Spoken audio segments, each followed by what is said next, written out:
There's a ton of noise out there. So how do you get decision makers to pay attention to your brand? Start a podcast and invite your ideal clients to be guests on your show. Learn more at sweetfishmedia.com.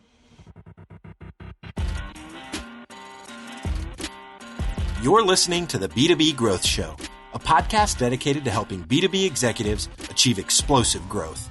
Whether you're looking for techniques and strategies or tools and resources, you've come to the right place. I'm James Carberry. And I'm Jonathan Green. Let's get into the show. Welcome back to the B2B Growth Show. We're here today with Guy Weismantel. He is the CMO at Pushpay. Guy, how are you doing today? I'm doing great. Thanks so much for having me. I am really excited to chat with you today, Guy. I was in your neck of the woods a few months ago now, meeting with somebody else from your team and our friend, my friend Kent, and he had mentioned that stepping into the CMO role at Pushpay recently, and I thought, man, that would be a really compelling episode if we talked to you about your first 100 days as CMO at Pushpay. But before we do that, first, can you give listeners just a little bit of context? What is Pushpay? And then I'd love for you to give, listeners a bit of your background and what kind of led you to taking on the role that you're taking on at Pushpay today. Yeah, absolutely. Happy to, James. And it's great to finally contribute to this podcast after listening to it for so long. So I'm glad Kent set us up. Kent and I both work at this company called Pushpay. We're headquartered just outside of Seattle, down the road from Microsoft here in Redmond, Washington. Pushpay is a really interesting company. I joined just a few months ago, and it's in a really interesting space. It's a mobile application platform, and it's focused really in three markets that are a little bit different: churches, schools, and nonprofits. So really in this philanthropic type of marketplace. And it was founded by these two friends from Auckland, New Zealand, who really had an idea that these markets were really being underserved from a mobile technology perspective compared to, how mobile tech and mobile apps were being developed for all these other types of industries. So they started this business and came to the U.S. about 4 years ago, and the company's really started taking off since then. It's interesting. We're actually publicly traded and listed in New Zealand and Australia, but really have been, working in markets that don't get a ton of publicity here in the U.S. So it's growing like crazy. And when I got the call to take a look at the company last year, I wasn't really even looking, but the farther I dug into the opportunity and the growth and the market, as a marketers, we're always looking for great stories, right? And, for when you get to work with organizations that are actually doing really great things in the world, and they do that with your product, the stories kind of tell themselves. If you're able to, build new wells or build orphanages or feed people, like those are great stories. And so it's really interesting to work in an organization that has a product that has that sort of impact. I love it. And so, Guy, I want to spend the rest of our time today talking about your first 100 days as a CMO. And as we were talking offline, I just think this is going to be really valuable for anyone looking to step into this role. It's obviously, there's a lot of VPs of marketing listening. There's some CMOs listening, but I know there are a lot of VPs of marketing listening and looking to make that transition probably in the next few years into a CMO role. And we had a call a couple of weeks ago just to kind of talk through some ideas. And you were sharing some of the things that you learned in your first 100 days at Pushpay. And even just, right before we hit record, talking through some things. And there are three very specific things that we're going to be talking about that you learned in your first 100 days that I think are going to be extremely beneficial for the marketer listening to this that either is in the midst of their first 100 days as a CMO right now, or they're looking to make that transition in their career soon. And the first thing you mentioned is this idea, Guy, of do not harm. Can you elaborate on that idea for us?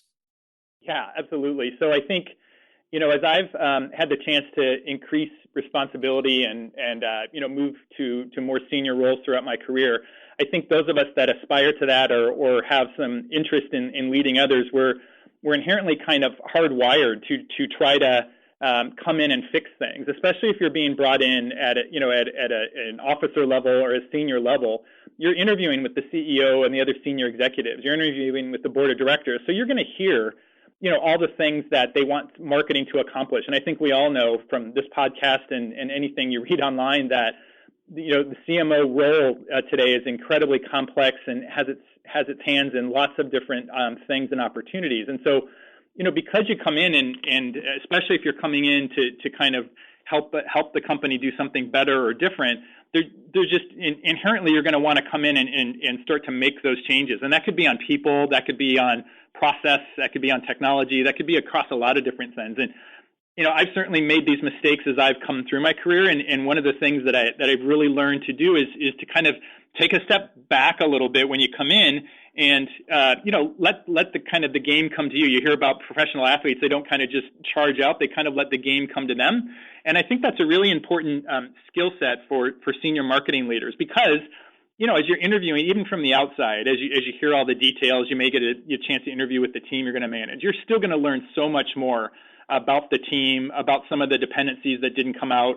By the time I started to put together a new organizational structure, after this kind of first 100 days was hitting, I was on probably version 8 or 9. And that was because of different things I'd learned as I'd gotten new insights into skill sets and where people were, going to be great and maybe not going to be great and had to make a change. And I just think that the instinct is to come in and apply a fix, or, this website's horrible, so let's get started on a new website project. And instead, I think it's really important, and you'll get more credibility down the line. I know it certainly helped me in this role to kind of, spend the time getting to know your people, spend the time getting to know your peers, spend the time with the board, and double click down on what you heard, because chances are they're going to share, infinitely more now that you're one of them and on the team.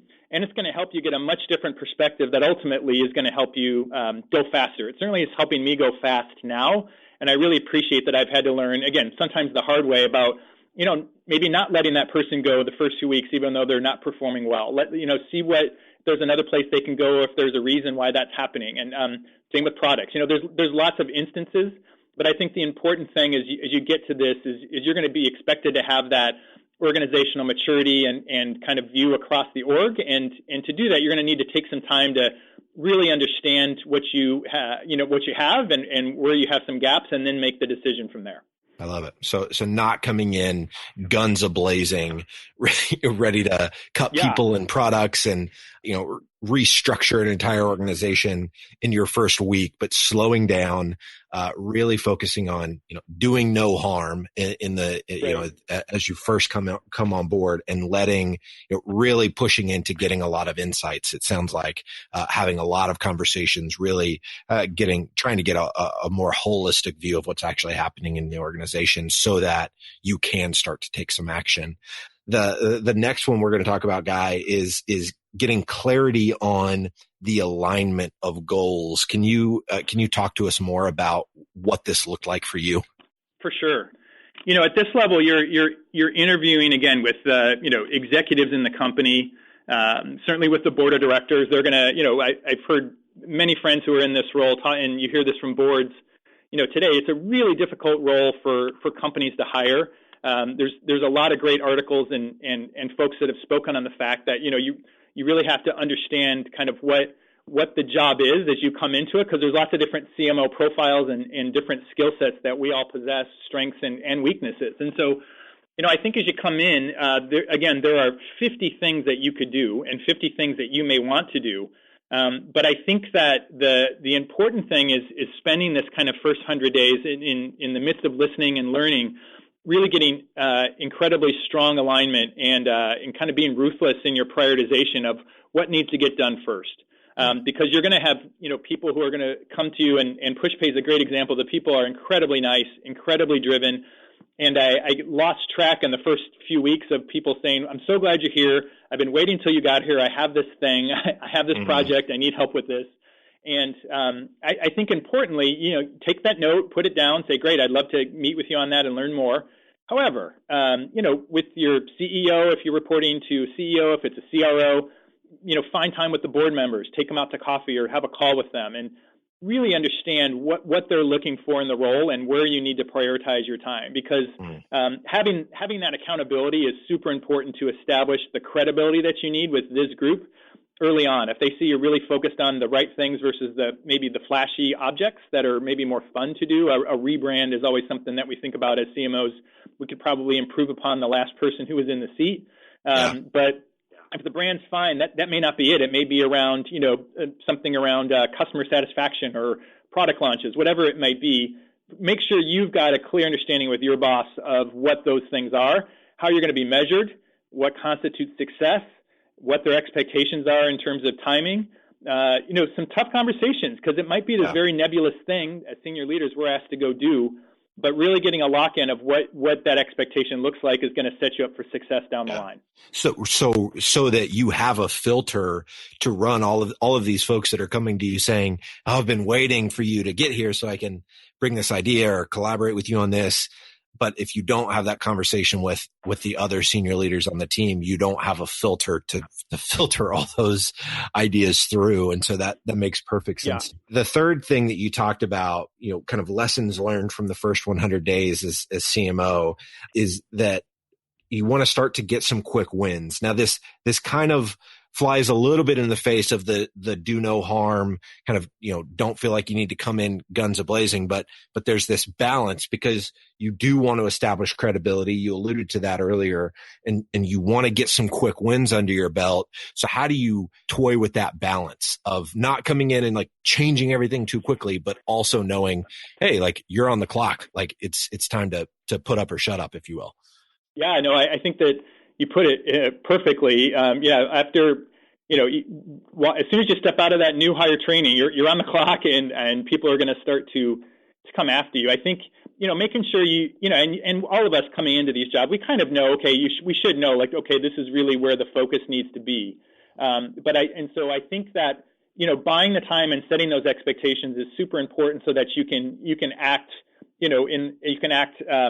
strongly and start to take action and then scale beyond the 100 days, because it's not just about the first 100, it's about the next several hundred that you're there. So, taking those initial steps is important. And, there are going to be, whether it's politically or just it's expedient, or you can get someone off your back or just, someone has been super nice to you, and there's a way that you can kind of repay them and start to just develop relationships. I think that, again, if you get to this level, then all of us have some degree of savviness that allows us to kind of understand, hey, here's a way that we could, maybe get back in good graces with a department or team that isn't super happy with marketing, or marketing hasn't been pulling its weight, or that we may need a favor from going forward. And so I think that there's got to be a realization that at some point you own the problem, and generally that's pretty quickly. And although there's going to be this grace period, because you'll be in a lot of those first meetings where it's like, hey, this is before you got here. At some point, I'm not really in any of those meetings anymore. They're fewer and far between. And so I own the problem, and I own the challenge, and I own the opportunity. But in this first 3 months, I also really tried to make sure I found, and not to be fake, just because it really helped me establish credibility. It helped my team kind of rejoin the rest of the company and become a really important part of our growth engine here, and made our team morale really increase, that they were contributing. And so we found different ways to kind of really go out and find ways we could partner and get some of these wins on the board, and sets us up and have a lot of momentum going into the rest of the year. Yeah. Can you explain what some of those quick wins were, Guy? We were talking about them a little bit offline. I think having some tangible examples of what you did, the quick wins that you were able to come in and get, will help give a lot of context to folks listening. Yeah, absolutely. So, it's going to be situational, but I think as you have these kind of intro meetings, really just asking some of the areas where they could use marketing's help, or some of the challenges they've had with marketing, and, just ask them very, honestly, and just say, hey, I'm here to work together, but what are some things we could be doing better, or what are some things that are broken? And we found a few areas that in the first few months, we really worked fast to correct. One of them had to do with how we were launching products. And the great thing about our company is we've got an amazing development team and product management team, but on the marketing side, we had no really product launch rhythm. And so we would introduce these features, and kind of through osmosis, the sales team was expected to, learn about them, and then kind of put two and two together and tell a story to prospects. And so really quickly identified that if we got on a regular release calendar, that would not only help marketing thematically in the market, and we could start to have a more cohesive discussion with prospects, around why we might be the best solution for them. But it also helped our product team really understand that they could start to group features and functionality together and allowed them to kind of see the fruits of their labor a little bit faster. So in the first few months, we put together a product release calendar. We had our first product launch. We said, hey, we're going to muscle this one through. It's not going to be pretty, but we're going to get into the rhythm. And our next one's going to be here in the next 45 days or so. So now we're getting on this rhythm with them, and everyone's really bought in and excited about it. We had the same thing on the sales side where, hey, they've been getting leads and the SDRs are making those calls, but increasingly as we move to account-based selling, marketing hadn't really made the switch to account-based marketing. And so we've been able to stand up some tools. We've been able to re-engineer some processes and really get out to the field with the AEs and identify those top target accounts that we can be going after. And again, it's not pretty yet, but we're getting a rhythm. We're getting a process in place, and that's helping sales get much more confidence that marketing knows what they're doing and they're going to be a good partner to continue to grow the business. And so, we'll get better. We're going to keep iterating and get to the point where we're really all up on our skis. But I think in those first few months, seeing the other teams, appreciate that we're in this with them and we're taking action builds a ton of credibility for any new CMO. Yeah, no, this has been fantastic. So just to go over those three again for those listening, the first one being do no harm. Don't come in all guns a-blazing. Just slow your roll a bit. Get a feel for the organization. Have lots of conversations. The second one being getting clarity on the alignment of goals, making sure that you and your CEO are very aligned on, hey, how am I going to be measured? What are the things that from your perspective as the CEO, I need to be focused on. And then thirdly, getting some quick wins and establishing that credibility, pretty early on in those first 100 days. So I think this is going to be an incredible episode that our listeners are going to get a ton of value out of. Guy, if there's somebody listening, maybe they want to stay connected with you. They want to learn more about Pushpay. What's the best way for them to go about doing both of those things? Yeah, one of the things I think as CMOs we appreciate is the incredible power of a network, and so I love connecting with other marketing leaders and pitching things and learning from them as well. So you can find me on LinkedIn, Guy Weismantel, on Twitter at Guy Weismantel as well if you'd like to connect that way. And if you're interested in learning a little bit more about what Pushpay does, you can always visit us at pushpay.com and get a better sense of some of the amazing customers that we get to serve every day. It's pretty cool. Love it.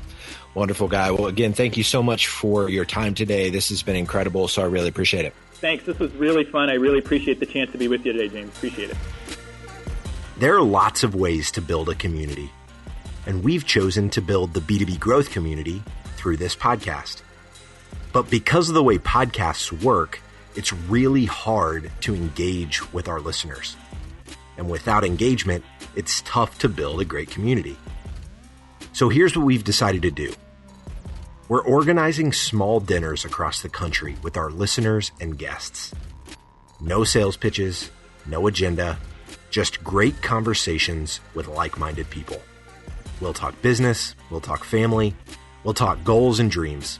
We'll build friendships. So if you'd like to be a part of a B2B growth dinner in a city near you, go to b2bgrowthdinners.com. That's b2bgrowthdinners.com. Thank you so much for listening. Until next time.